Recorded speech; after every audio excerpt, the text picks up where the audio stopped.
Good morning, everyone. And I want to thank everybody again for their continued and dedicated efforts and the yeoman work that's been put forward prior to the pandemic, and especially during the pandemic. And Commissioner Halton Harris, who is the cabinet head for these various divisions, I thank her deeply and her team for those efforts. We are really at times flying the plane as we were building it, but there's definitely light at the end of the tunnel because of the actions we've taken. And I hold my hats off to you and your team. I also want to thank the financial team, my CFO, TJ Plant, and the deputy CFO is Hackett, Budget Director Melody. For the reference, we have an award-winning finance division. We have been able to weather a number of storms to keep us fiscally stable and sound. Highest bond ratings in the city's history. Stable and sound reserves that we have to be cognizant of when gloomier days come forward. Hopefully not. And now, as we continue to move forward, we're in a situation where we're first asked for level funding to keep basic and quality of life services going. And then also in a situation because of the decisions we have made to make us stronger financially. I know this sounds sexy, but allows us, myself, to do the sexy projects, having fiscal house in order to see what we can do even more visionary for our residents, for their neighborhoods, business community. And again, we're going to be efficient, effective, strategic, and compassionate moving forward. So with that, I'll turn over to TJ if you have a few words, and Tommy, if you would, for Commissioner. Mayor, this is the first year we've been able to ask for additional requests, and I want to take a look at it rather than impact of cuts. So this is it's going to feel a little different as it has for the first two rounds we've had already. But this is the time for you, Helen, and your team to kind of tell us what you're looking for, what the departments need, and then a little conversation. Is it remarkably smooth? They're looking at me and say that they've gone smooth now, but yeah, thank you.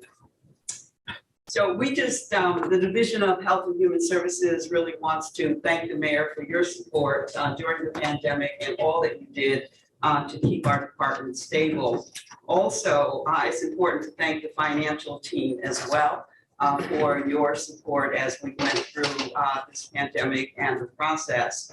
My thanks, though, are to the amazing department heads who I get an opportunity to work with in my division.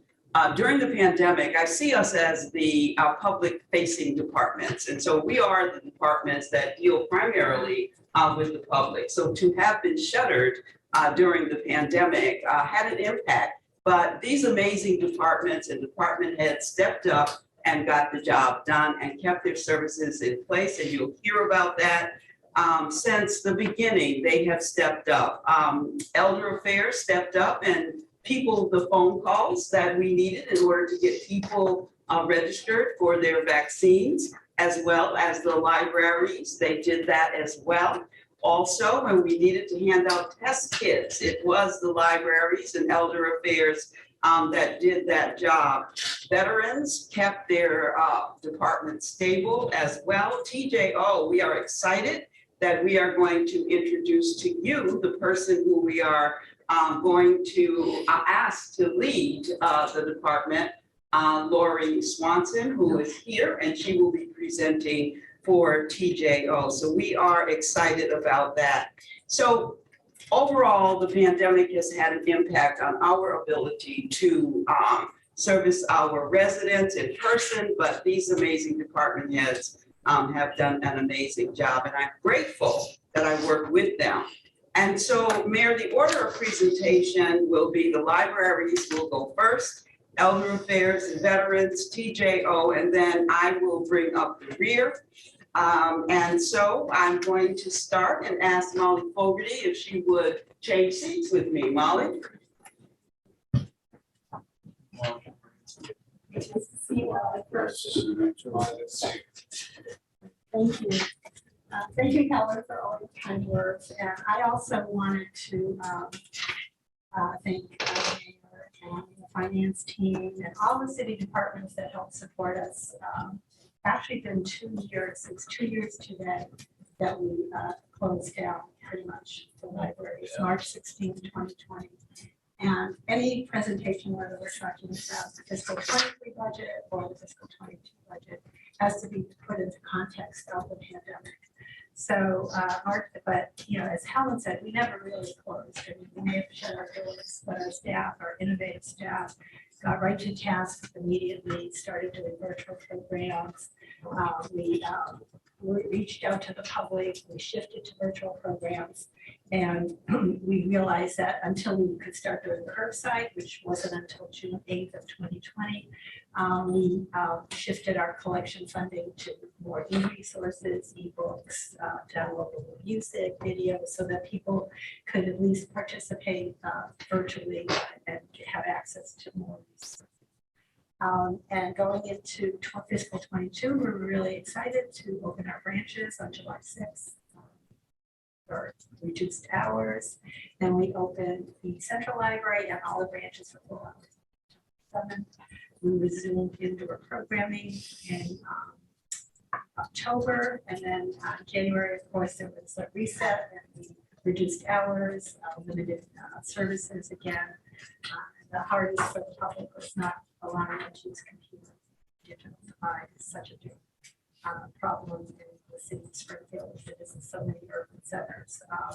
And during fiscal 22, we provided lots of programming, and what we're finding is we're providing a hybrid version of everything. So all the things that people like, the convenience of being able to have a story hour when they want to access it, that we can record, the convenience of being able to attend an author discussion or a book discussion or writing program in the comfort of their home is really good for a lot of people. But we also have a lot of people who want to be in a library and So Molly, on that, the hybrid is really customer service to accommodate the customer. So besides that we're reopened, some of the patrons of libraries, it's just really like that we have the opportunity to do something. So that's maybe doing good that came off of this COVID. So at times we're getting asked when the public likes it, we're able to go hybrid. exactly, yes. I think those are kind of things that we talked about, but it seemed too hard to figure out how to do, but the pandemic forces us to do it. And it's really, it's a great service. And we have some programs, for example, we have the Rosemary Smith Music Fund from the foundation, and we use it to purchase ukuleles that people could borrow curbside. You know, we did online lessons and people loved it. They loved it. So we did, yeah, exactly. So it's really branched, and not just Springfield City Library, but libraries across the country and state the exact same thing, that virtual programs aren't going to go away. And you know, as anything, when you add more services, it's harder to keep up with everything. But we have a great staff, and they can go from hybrid to, from virtual to in person. When we shut down our services in January, we started our 1,000 books before kindergarten program on January. So then we shifted to take and make bags, and people pick them up at the library, the programs at home. And people love those as well. You know, for every holiday, you come up with take and make bags that the staff put together. The public come in, they can sit in the library, do it, or they can take it home. And they're themed. You know, if you have small children, that you can bring it home and do the program at home. So it's been a great year, and we're really looking forward to 2023 and expanding services. Our staff is starting to look into outreach again. That's one area that we have to really cut back on. But we're starting, we're getting requests from different communities and different councils to come up and do programming and set up tables. So we're getting back out to it. I want to Molly, thank you and your team. challenging times. I want to also thank the Library Foundation, Chairman Pat Markey, board members, which I sit on, and a number of other people sit on, for their generosity. They were there to help us during some very, very dark times. Accolades also to the late former Charlie Ryan, God rest his soul, and Barbara Garvey, for the foresight to do this and help us fund. Might not have also up in the Mason Square, but other libraries, we appreciate that. And I have to say it again, I believe we're one of the few cities, communities in the country that still has a strong network of neighborhood libraries. Many of them shuttered across the country for whatever reason. I mean, we even built a new library, so we want to keep that going on it. And the other thing is, we really have diversified now. Because you get the argument of, you know, some people, what do you need libraries for? Computer, you do this, that, you diversify the workforce development, community resources, elections, you name it, you've been able to diversify and do it during the pandemic, you diversified there. So obviously there's a need on that. I know for TJ and Tom, the questions are Helen, I know you're looking for some asks here, which I think that we can obviously obtain. Computer hardware, hotspots. Questions on those. I know the grant that we got is expiring for the hotspots. I know that probably a successful program, just giving access and invitations. So we'll obviously look at that when it expires to kind of keep that going. As the mayor looks at a larger solution for and the school department looks for a larger solution to provide it as well, but not all these kids are school children may not be in our system. So and then the other question that's come up, computer hardware. So you guys obviously have your own IT infrastructure. We've talked numerous times about folding into the city's IT, both in terms of computers. We just bought all sorts of computers for upgrades on a lease schedule. Things to look at for the libraries, but also for the phone system Yes. to be on our web system. I thought those were already underway, but maybe they paused because of COVID. And then I also thought all the AV equipment for the hybrid programming was already purchased, right, by the request. So we'll take a look at that. If we're able to do that, Molly, Commissioner Harris, would that suffice? That would help. Absolutely. I just want to get to the bottom line here. That's okay. And then the library materials is, I know we get state funding from the library, National Library Commission. Ranch security. So you're okay then with the, I want to make sure security, you're okay with that. And then you mentioned some other things, like copiers. Right.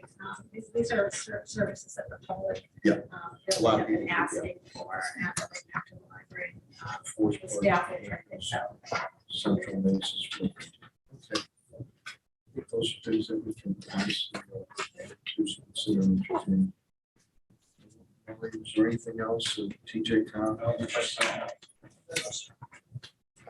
Great. Well, thank you. Thank you, Molly. Thank you all for your help and support. Thanks, Mom. Okay. Ellen, who do you have next on your parade? We have the incomparable Sandy Federico, Okay. Elder Affairs. Nice to hear you. Come on up, Sandy. Okay. Morning. I say good morning.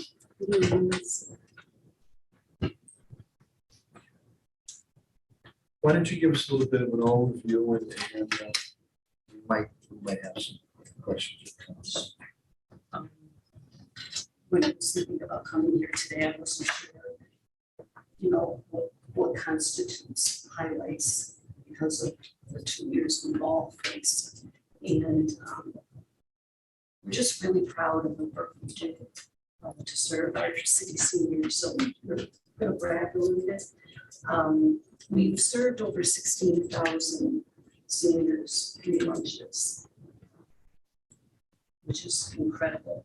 About 1,500 of those are still to the homeout seniors who haven't been able to. How long now? Exactly 5,854 total. That is from July 1st to March 13th. And we were open, but not to the public, so we opened by appointment. So our outreach, our CSEP, and our for them, we're all able to Sean, I'm sorry. We're all able to meet by appointment or via telephone conversations. Not quite the same, but the work still got done. Services were rendered, and we're really, really happy to be able to report that. We did an interesting outreach service for our seniors with Smith College students this year, where our seniors agreed to be videotaped, and they it was kind of a memory test where they would talk about their recollections of winters in the past, the rough winters they faced growing up here. Smith College students then took their information and developed a play, and they did a series of soliloquies, kind of regurgitating the information they got, putting their own take on it. We weren't able to go to the performance, but the connection is there, and we've got plans to keep that up, which we're really, really excited about. I love doing intergenerational programming, and so that was kind of a big deal for us. We're also partnering with the American Red Cross to do their emergency preparedness at home for seniors, eliminating risks. They're going to get free smoke detectors, and that's a series where they'll get something free each time that we partner with them. But the education is also part of that, which is huge. We're partnering with Patrice Swan. He's going to be giving information to seniors about the ARPA funds. And our team is going to assist in how to fill out those applications, which they're very technically challenged. They don't all have the means that some of us are using.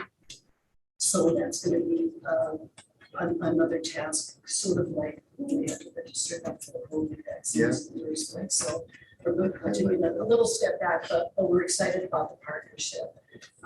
In spite of being closed, we were able to register 91 new members for our centers, which is excellent. We're seeing lately a lot of people want to tour the Rachel Aid Center. So these past 2 months have been just a huge increase. And I think some of that was a reticence to come out, even on seniors. They've been fully vaccinated, most of our members, but they still, they don't trust, they're not sure. So we're encouraging them to live within their comfort zone, but also that we're doing everything we can, and the city is doing everything they can to ensure safety. You're gonna get 2 new members when I was at the Foils Sunday from the St. Patrick's Day Parade Committee, Sean Kaling and Marielle Moshe.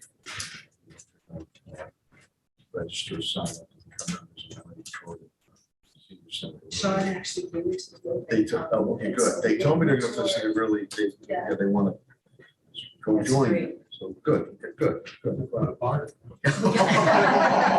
Oh, that's on our ask. We didn't read the. Well, I mean, God rest his soul, the Barracuda looks thick down there. I don't think he would mind having if there was a little libation area there.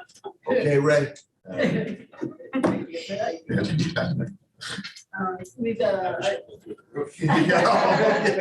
one way to tag it up. we'd have to build a new center. Helen, I think Helen's okay with it. We're just joking.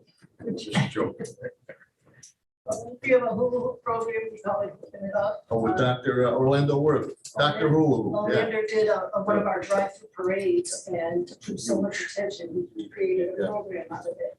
And they're having a blast. The music speaks to their generation. They're getting exercise and don't realize it. We're improving balance. We're doing also a hip hop program that tests in the dance. All of those programs are memory tests and balance testing. And our belief is when you're having fun, you don't recognize the the layers of value that are built into the program. So we're excited about that. Correct me if I'm wrong, we won an award, statewide award for all the programming during COVID, is that correct? We should highlight that. I told her that, she did not want me We to tell. should, no, we should highlight Not that. at least this, sorry. No, well, let's, please, if you would, through the commissioner, connect up with Billy Baker, my communication, that's, hey, listen, we don't mind constructive criticism, we're all getting shots taken at us, this is something that we should commend, and I have to tell you, Helen and yourself, Sandy, invited me to a number of drive-through events. A lot I could make, some schedule as I could. Those events were great. Your whole team and their costumes and the interactive programs, and the seniors were just so happy to have some type of interaction. And it was really tremendous. And You were very supportive of those efforts. seniors are, they're hungry, they're glad to be out again. And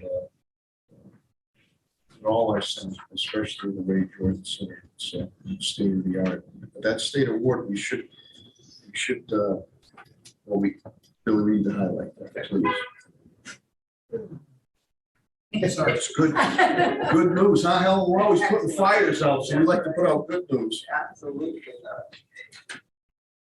We were able to open the North End Senior Center. Yeah. Last month, which we were part of. So with that, I went to Pat Sullivan for all the yes. rehab work we did it's there. even, the delay in that was student getting the contract Yep, scheduled yep. and all of that, but we're glad to be open and they are loving it. And I think the biggest highlight for me personally is we survived not one but two COVID closings. Yeah. And I just wanted to just take a minute to say publicly how appreciative I am of our DEA family and the work that they do day in and day out. When I came up with the idea to do the parades, I didn't realize I was unleashing a bunch of monsters. Now they all, they all put their creative hats on and they want to all start doing crazy things. So we give you a fair warning, happy Easter egg hunt for the seniors coming up soon. We did this in spite of COVID, and we did it in spite of 6 days.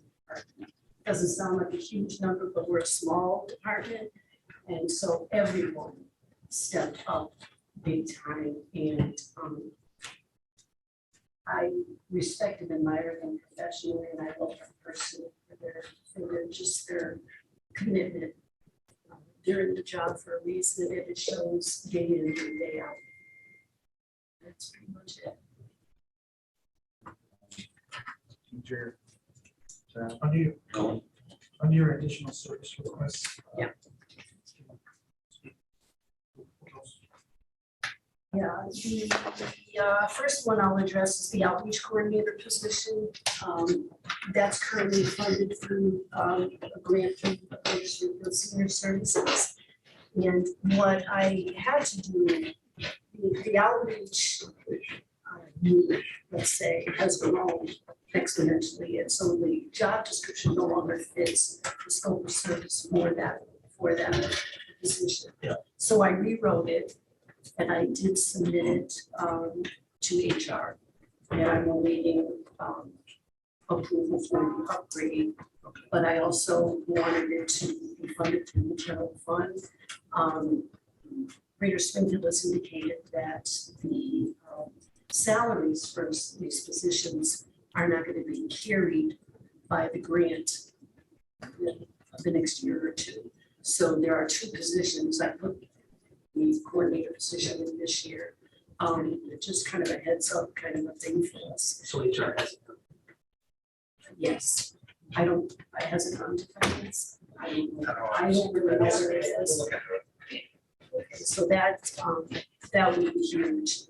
And also the upgrade will attract a certain amount of clientele that are better suited to perform the duties of that position. Almost all of what we do is outreach, even in the programming. So it's a position that I can't afford to lose. Sure. And that's why it's there. Okay. The fitness, I'm sorry. yeah, I was just gonna go on that. Right now, we would take care of that maintenance internally now, or do you use sometimes specialized people coming out? Well, I'm suggesting and recommending a service contract with the company that provided the equipment to the Rangeland Center initially. They bought out two of the other brands that we have up there. So one company could service all of the machines. In the And north they have end a ones too? 1, a 2, and a 3-year option.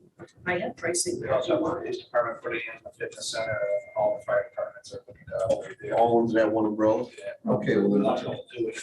Yeah. I have to check compatibility of machines and maybe service. yeah, okay. So we've been there 5 years now and 4. Yeah. I think, 4 years. And so they have not been serviced. Yeah. And before they start breaking down, Preventative stuff, yeah. they're just beautiful Yeah. machines. It's not like a Planet Fitness or anything like that, but No. they get deal Okay. deals. And I think it's just a smart cost saving option for us. The North End Senior Center has all outdated machines. And so my goal would be to start replacing them. I don't think they're gonna last too much longer. They're 15 years old. Okay. So we're looking to replace those once obviously, a few at a time. So the ask was for not only the service contract, but maybe to purchase 2 or 3 pieces of equipment for them at the same time. That's what that figure is all about for that. And then I noticed you mentioned the seniors always need help with their health and medical aspects. They have somebody Yes. the Medicaid, that I think, and the dietary, because as we get older, things change, a lot of times good, but sometimes for the challenging, and the dietary stuff has to change, so, I think that's something that we just enhance, that, I think that's something we can, Helen, we can definitely, that, and then, the great kitchen, and we're looking to try to go with a hybrid type thing, or have somebody in there that's able to, To produce we get the feedback obviously every day, they're Yeah. not shy about voicing their concerns, and so they're really missing. And that's a draw. yeah, if we have that, if they have the ability to do that on site, which I think would be good if we could do that, because then they would probably like to do that, or have the ability to hybrid on that. TJ? All questions? Yeah, the medical thing, I think is that'd be a great asset. Yeah, we're trying to balance out the program, not just videos, but to Yeah. put it together, and they ask a lot of questions. Just to have the option of blood pressure checks. So that is. No, I think that's a big one. And then you said the grade on the Greater Springfield Senior Service, that's been a very beneficial position there, and that funding is sort of waning out, or they're only going to cover certain. I think it's both. Eventually. It will. And so that's 2 positions. Then rewriting the position. Yes.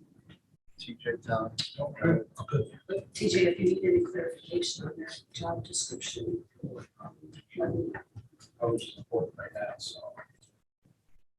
Yeah. We're, myself and my senior program coordinator are now new outreach coordinators for the department, so. People out, when they go into the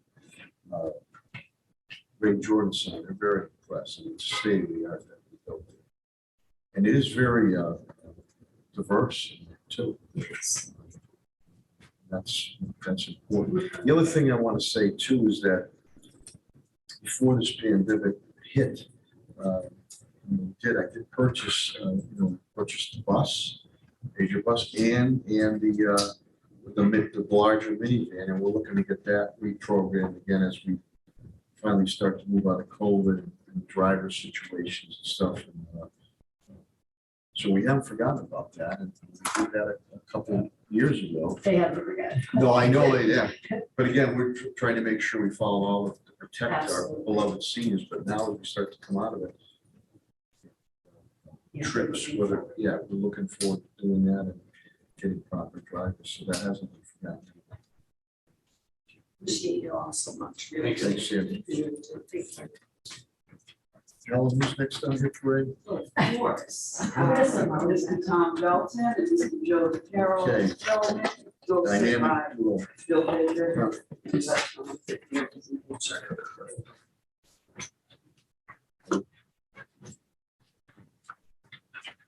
Come on up, Tom.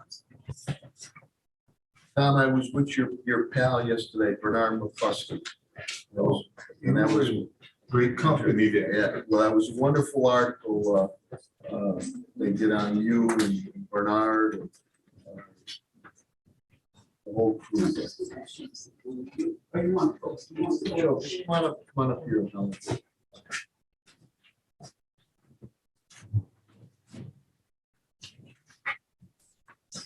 And I want to congratulate again, Director Belton and Deputy Director Carroll and Helen.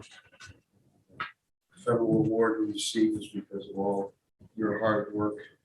We try to be very respectful to our employees who are serving he or she, and that was a nice surprise when I get that. So, but that's really all the work that you guys did on that. It's appreciated. And also, we never shut City Hall down. We stayed open, and at times we had to do the appointment. Tom, Joe, and your crew kept things going because veterans, there's timelines, they need this and they need that, and they needed support, whether it's financial support or services, health support. You guys kept that going. So, TJ, I don't know if you have anything to tell. Helen? No. Director Belton? Good morning, Mayor Sarno, members of the Finance Department, city councilors. I am honored and humbled to appear in front of you today. Thank you. Any highlights you want to put forward, you guys? And also, I want to thank you too for we were able to keep some events going, whether it was the parade, Vietnam Veterans Memorial event, which is coming up at the end of April. We talked about that yesterday. And it was a couple of years ago. It was pouring rain, but we still did it. We still did it as we should. And Memorial Day. Those things which is important. Again, I want to thank Helen too, because the questions that come up on should we do the Veterans Day parade without hesitation? Yes. Whether there's 2 people down there or 20,000 people. To do that in town, we're working with Judy Matt too, as you know, Spirit of Springfield to really reinvigorate that parade and highlight it in a couple of ways too. And I believe this year, if things go the right way, if I'm correct, we should, junior ROTC should be back.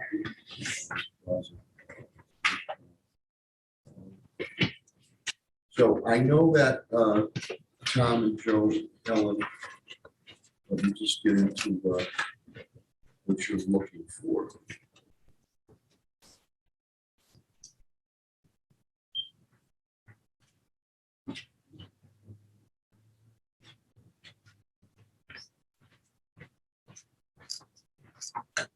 So, I mean, we're not looking to reduce anything, Director Belton, Deputy Director Carroll, and Commissioner Harris on that. So you, right now, we're not going to, you'd be okay, Tom, right now? I mean, if something comes up, you could always come to, yeah, so you're okay right now? Yes, sir. I think that one of the things, Mayor, that in talking with Tom about his budget, he decreased his OTPS to accommodate a salary increase. And so if I remember what he said to me, he'd like to have those line items restored. But since then, I have talked You to have, my okay. financial Okay, analyst. yeah. No And we're problem. all set. Okay, so It's all good. all right, so the OTPS has been reading what he needs. Okay. Yes. Thank you.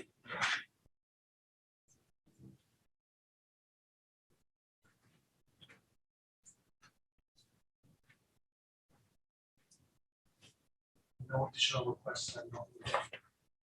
Thanks for those meetings.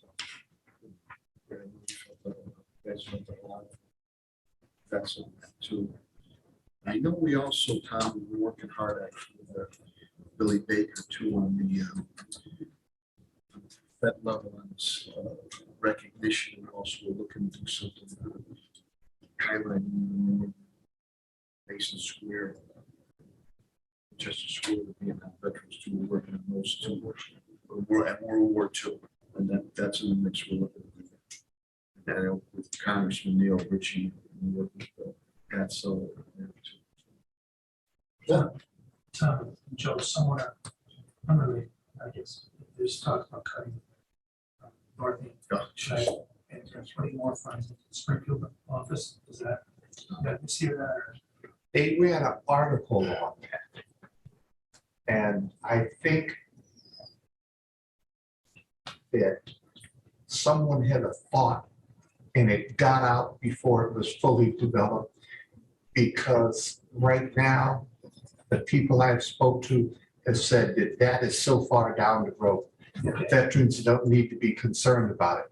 But right now, that came out at the wrong time, Yeah. because veterans are stressed because of the pandemic, and they have their own form of PTSD.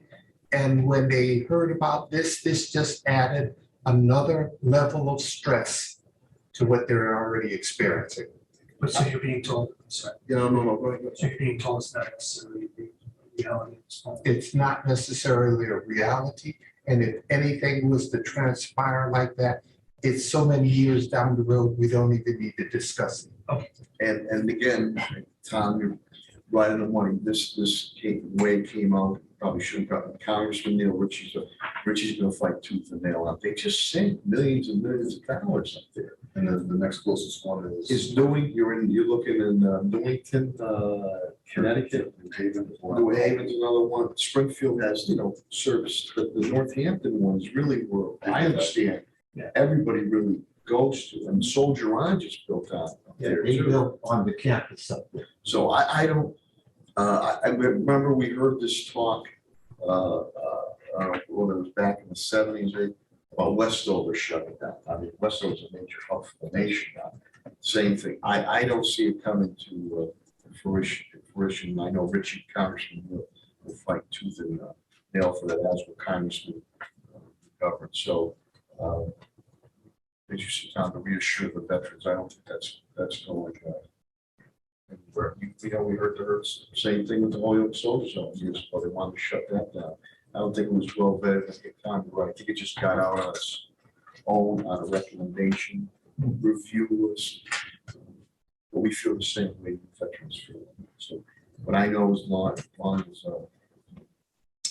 which I don't see that. Tom, TJ. Thank you. Tommy, Joey, thank you very much. Good job. And the LTBS is all. It's all set, yep. Thank you. Okay. Thanks, Tom. Yeah. Thanks, Don't forget about those chairs too. Thanks, Tom. Thanks, Joe.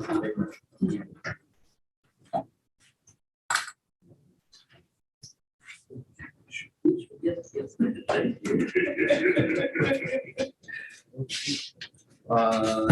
Next on the hit parade, Ellen. Let me introduce you to Lori Swanson. Lori, we anticipate will be the executive director of All right, Lori. TJO. Lori is already a Springfield resident. Come on up, Lori. How are you? I am well, thank you, sir. Nice to see you again. How many times did you hear about Swanson dinners, huh? Few. Few, huh? I know that was corny. Oh, well, we're a little bit over. That was a big thing, microwavable back in the 70s. They had the Swanson dinners. They always put the turkey and gravy and that. Interesting. So that's great to have you. I'm pleased to be here, pleased to be representing TJO in the city in Helen. And I appreciate the time that the financial team has spent with me in the short period that I've been interim. And so I will do my best to share with you what I know in the short time that I know. I can say that there's been a lot of changes at TJO since because of the new leadership, and we're very proud of how our team has really responded to the effects of COVID, the pandemic has had on our community, on the animals that we serve and the people that we serve. Our team has always been, safety has been our #1 priority for animals and for humans.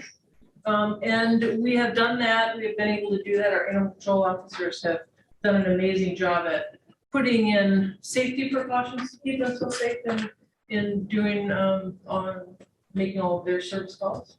And our team in the adoption center as well. And that has been without 150 volunteers that are Yeah. typically there to support us on a daily basis. Volunteers, I want to give a shout out to people's who recently retired, had heart, got the soul about animals. And back to the old MSPCA days, and I know that volunteers played a pivotal role in COVID-19. Cut that off and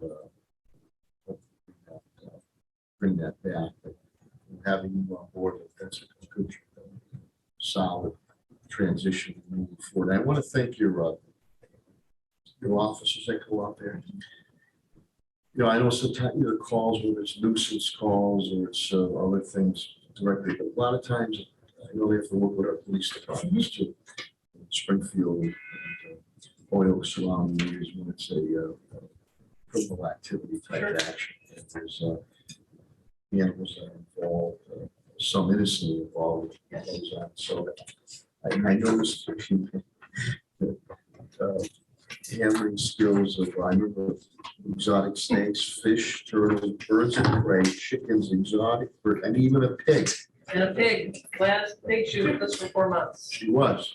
Yeah. She paid room and board. She didn't, but we should charge her. And the hoarding cases I caught too. one of those chickens in my yard. Oh, yeah. Triangle, so I got tested how hard it is to catch a chicken. And I know you helped out my, a few years back, my uncle went out on Oakland Street when they had a huge rabid skunk running and he was fighting it off with the hose. Don't do that, don't be over it. But I appreciate what you're saying about our officers being safe in the field. It's interesting. Our concerns are also in the adoption center. We are dealing with some pretty, some people that have some challenging backgrounds and have some, so we would have some concerns with dealing with some people that are angry for a number of reasons, and whether animals be confiscated with the police department, through cruelty cases. So it's our animal control officers are in the field dealing with dangerous situations. But our frontline staff is also having to deal with those people on a regular basis in our adoption center. How was the adoptions? Anytime anybody asks me, I should go to TJO if you want it. Has that picked up a bit? Or? So we have kept all of our services, and our numbers have remained relatively steady. We went down a little bit in the number of animals we took in. Sure. And so we have kept all of our services available through doing everything by appointment. So really, I think the biggest thing that we missed by having our door shut is we're not there to be on a walk-in basis when people need something for us. And so we look forward to getting volunteers back and getting our staff fully funded. We've been thankful to get 3.5 additional staff members. We haven't yet to be able to fill those positions.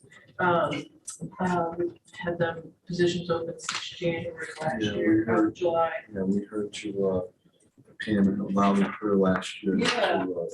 That's why we support those positions. Yep. It's difficult to get people Sure to is. work or come back to work. Yeah. Or want to work. Yeah. You know, some obviously legit reasons. I know we're looking into your physical plant there too. We're trying to do some improvements. I know it's sort of a unique agreement. We're trying to get that done for you. You've been able to hold tight with the doctors or your veterinarians when needed. Yeah, our our country's in a veterinary crisis right now. The pandemic, it has hit people economically. And we have been able to, because of our vet staff, which is partly funded through grants, we have been able to not only deal with the animals that have come into our building, but those animals that people that have been in crisis with their pets, we've been able to support them and really make a difference in the lives of many families because of it. And again, we're not, and this is really a pleasure that I don't have to look to make cuts or this, that we're looking to see what we can do within reason to help you out. And I see you have an additional dispatcher position, the web chameleon access control system on there. So I don't know if TJ or Tom. Two questions. I mean, obviously, physical safety is extremely Yeah. important. So that is something we'll have to look into.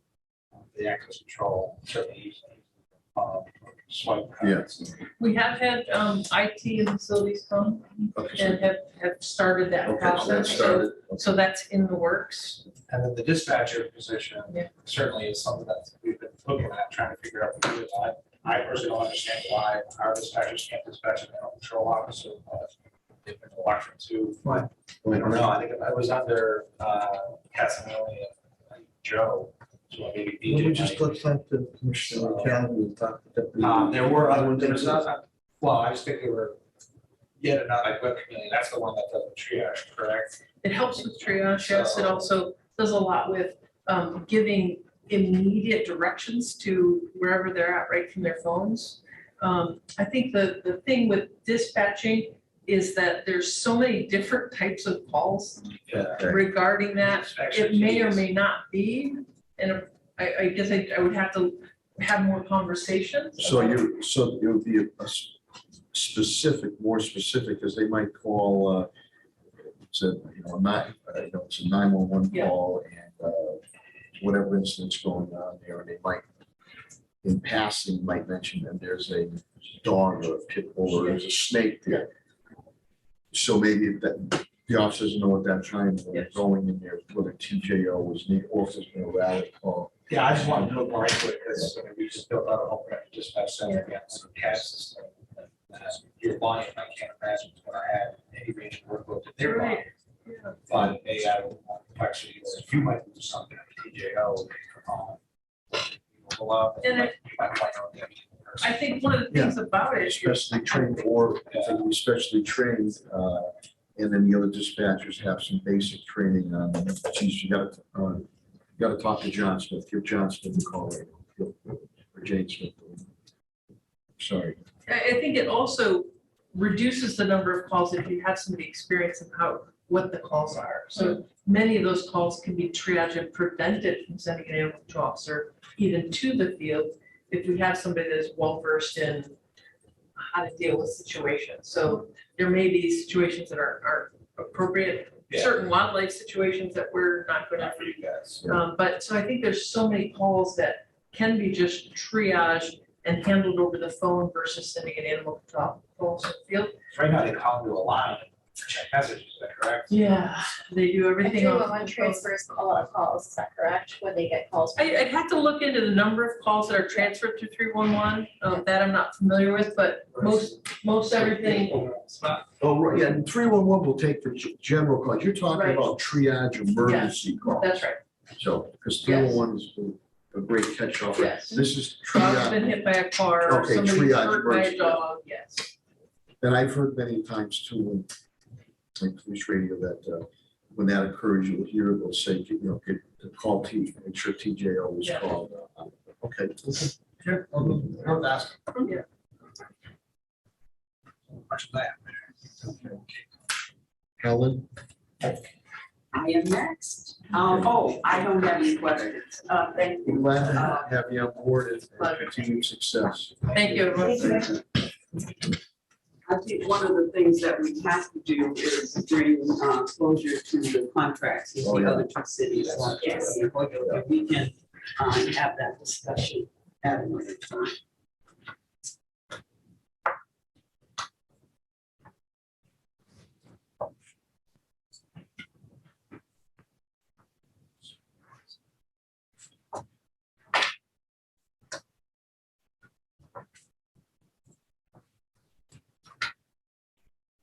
So I am easy. You all know what I have been doing for the last. Oh, yes, so. Hell, you know, there's still people, I'm sure you heard too, that we don't miss, boy, we miss when you and the commissioner and Dr. Kerouac and Dr. Luswa, all the cabinet heads every Monday morning. We don't see it all. We were happy. Western Mass, they told me that's where we would get our information, so we were happy to do it, but I'm glad we don't have to continue. Not just in Springfield, it's interesting to me how many other cities and towns They were- around they were us watching. were taking our advice as well, so that was great.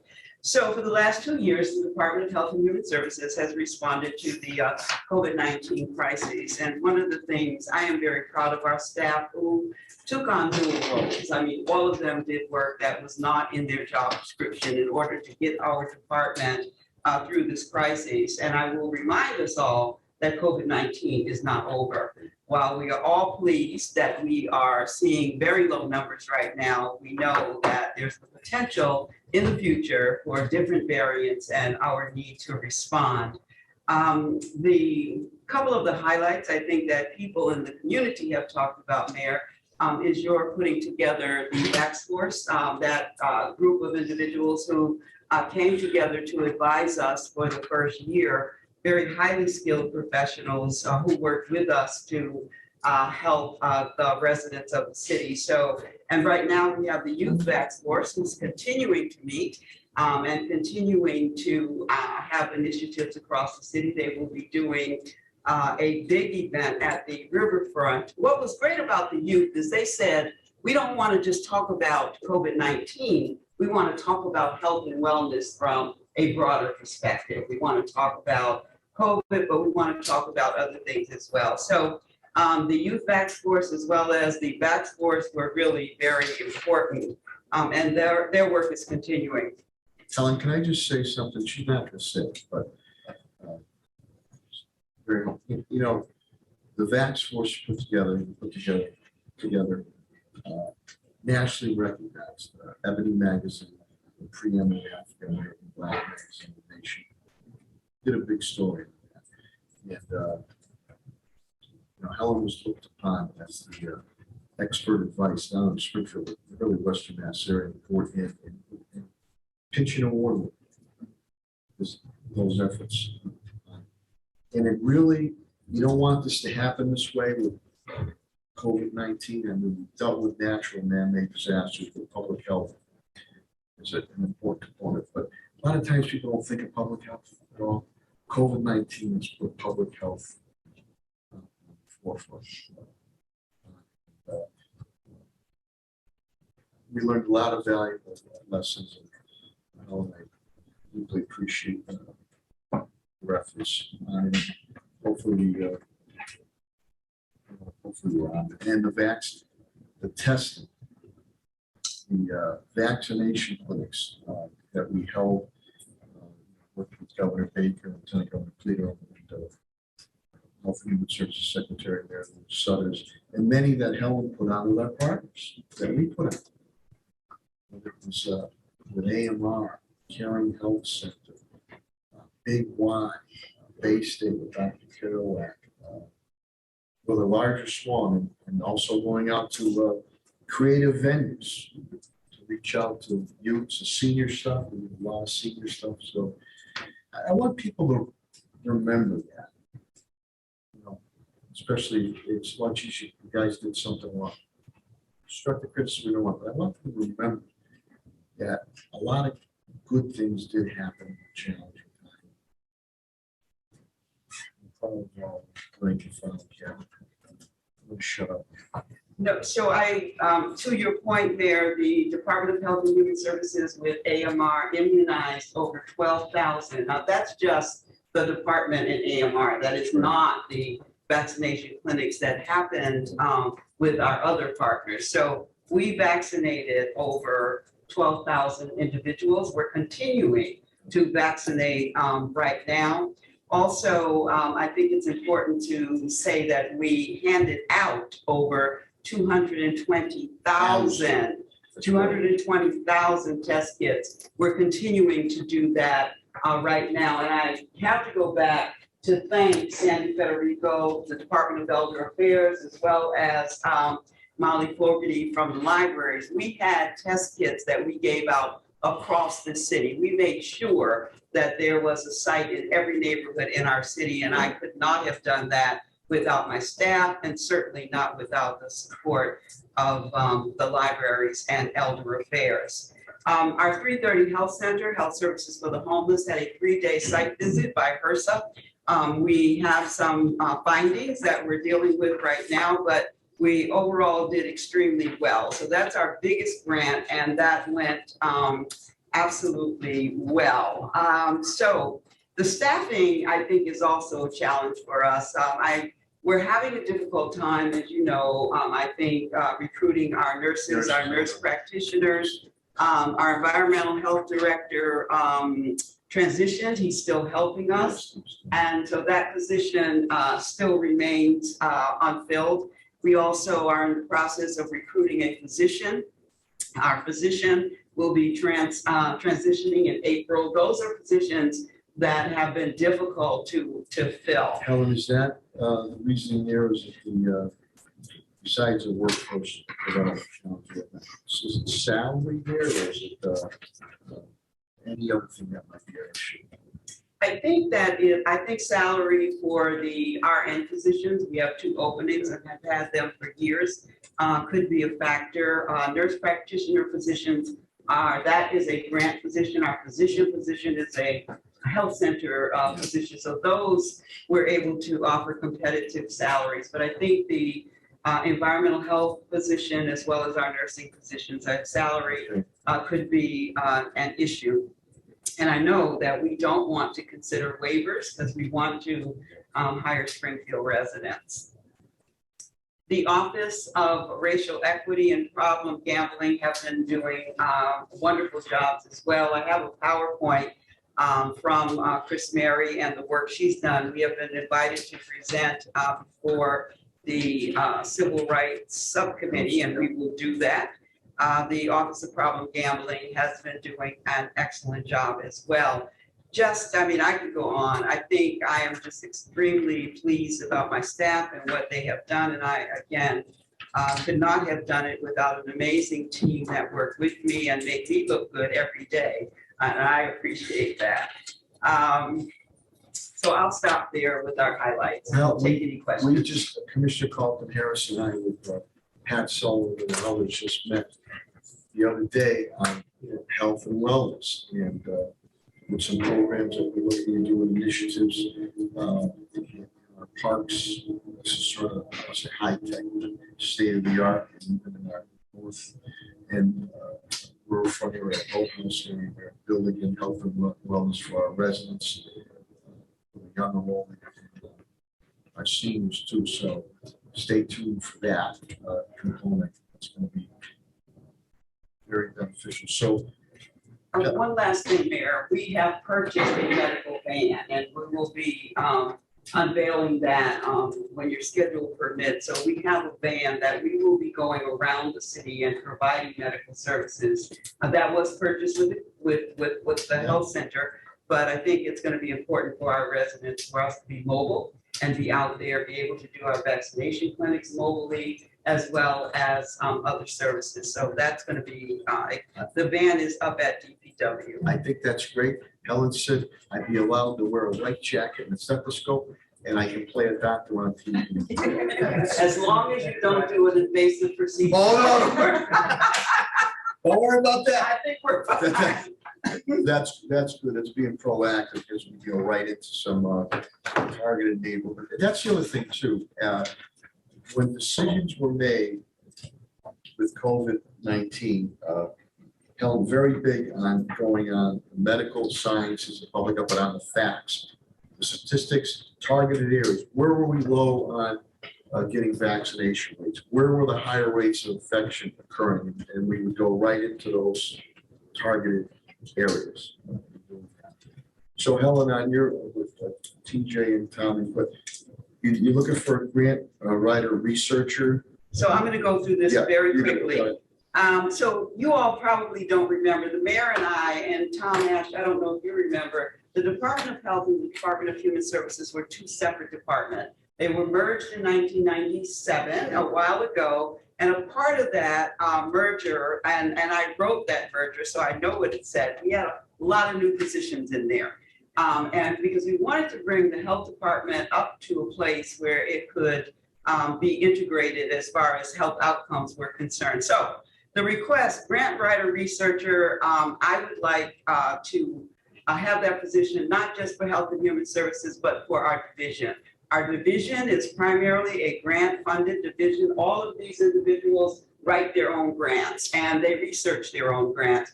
So I would like to have an individual who can work with the division on grants and be able to support the staff who take time out of their day in order to write grants. I write a lot of my grants. I know everyone in this room does. I could go on, but I won't.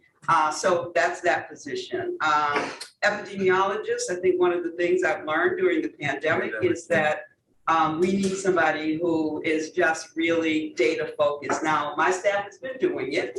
So I send you some of the data on a daily basis, on a weekly basis. It's up on our website.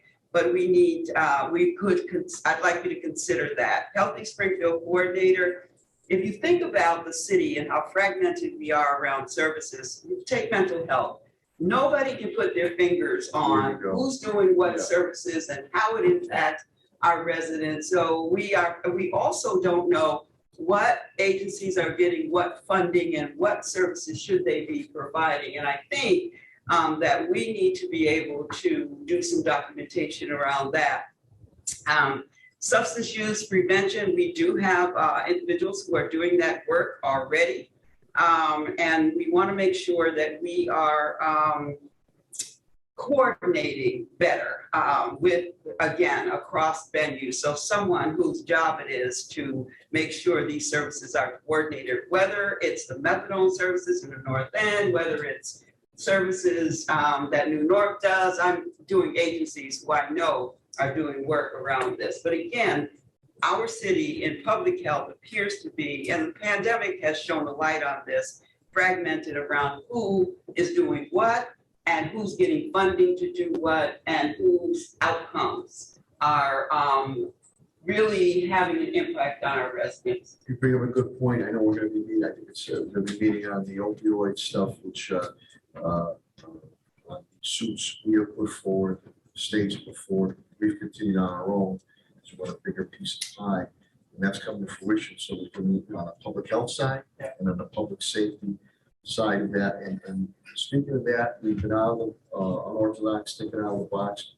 A street of that with a mission, Brother Johnny, we've brought on there to try to, and some of the harder for tougher individuals to get to, but the clearinghouse stuff, mental health, you're right, people will call all the time and you know, where should I sleep? My kid needs help, my mom needs help, and the methadone, I know people need it, but we need to, a lot of times Helen and I have no control, state, but there's got to be a respect to the city and the neighborhoods and residential business district areas and working together to alleviate any potential issues.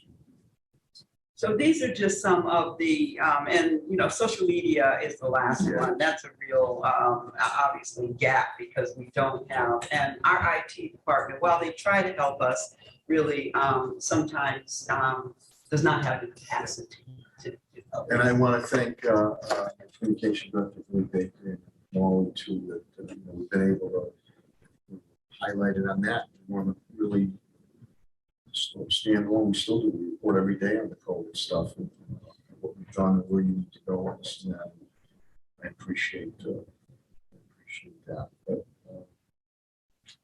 COVID-19 has highlighted a lot of discrepancies or disparities in populations. So, you know, we have the money now. Now it's time to pursue these things.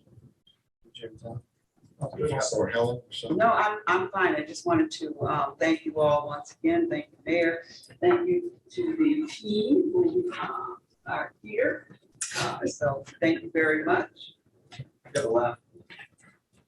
Okay, thanks everybody. Thanks for watching. Thank you. We'll see you. You want to show We'll me see you that? again the rest of the weekend next week. Yeah, come on. Thank you very much.